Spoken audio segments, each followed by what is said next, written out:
The Suns are a big issue. It continues to grow, this issue for the competition. They were as poor as they've been on the weekend at key parts of the game, and there's some behind-the-scenes problems that are brewing too, Cara. There are. Look, it sort of emerged in the last week that Josh Franco, the senior assistant coach who came over from the Adelaide Footy Club, casualty of that whole camp issue, has fallen out, certainly in the short term, with Stuart Dew, the senior coach. I think, Matthew, that things were tense early in the year. I think that Josh Franco's had some family issues. They're moving back to Adelaide at the end of the year. I think there was some concern that maybe whether in the mind of the other footy coaches, whether Josh Franco was at the top of his game. The pair had much harsher words about 3 weeks ago when the Francos sold their house, and I think it was posted on a real estate Instagram, sold. Stuart Dew was furious. He hadn't had a chance to tell his players, his other coaches, other staff that Josh Franco was leaving.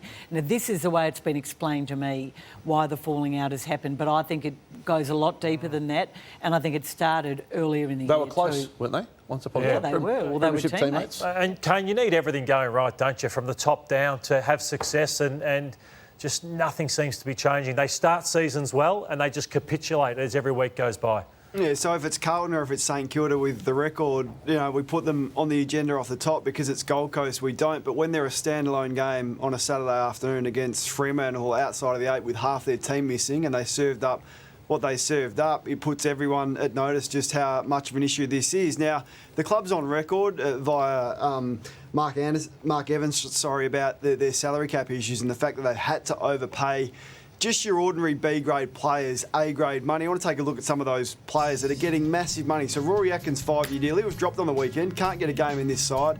Brandon Ellis, multi-year deal, not having the impact. Lockie Welly, give up pick 2, pay him a bucket load of money. Jared Witts is on huge money. Good player, but probably not worth the money that he's on. And Ben King with a star because he's probably the highest paid third-year player in the game, I would imagine, because they have to pay him that. So where do they go to? They pay B-grade players massive money and they're just not getting their return. I'm not sure what the answer is. This is at the heart of their problems for me. This is at absolute heart of their cultural problems. You cannot use money as your panacea in football. It has never worked.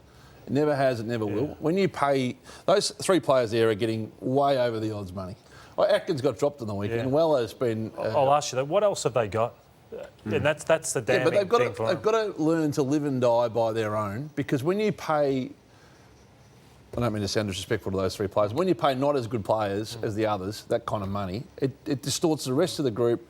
It distorts what they all expect they'll be earning. They see the club take short-term decisions like that, and it has a knock-on effect that you can't measure. Craig, what else they've got is some of the best young talent in the land, some of the most exciting players we've been told, in the AFL of the junior ranks, Matthew, and they haven't stepped up. So are we going to see another whole brilliant young generation have wasted years? Maybe they'll go on to other teams and have great success like so many have, particularly at Richmond in the last few years. Or will it be another wasted... I mean, even the Franco Dew situation, at the moment they're saying their plan is that Franco stays till the end of the year, even though his family's heading home. Now, how does that work? They got to, if he doesn't want to be there, they've got to move him on. For whatever reason it is, it's got to end now. Don't you think? Yeah, I'd agree. It can't go on.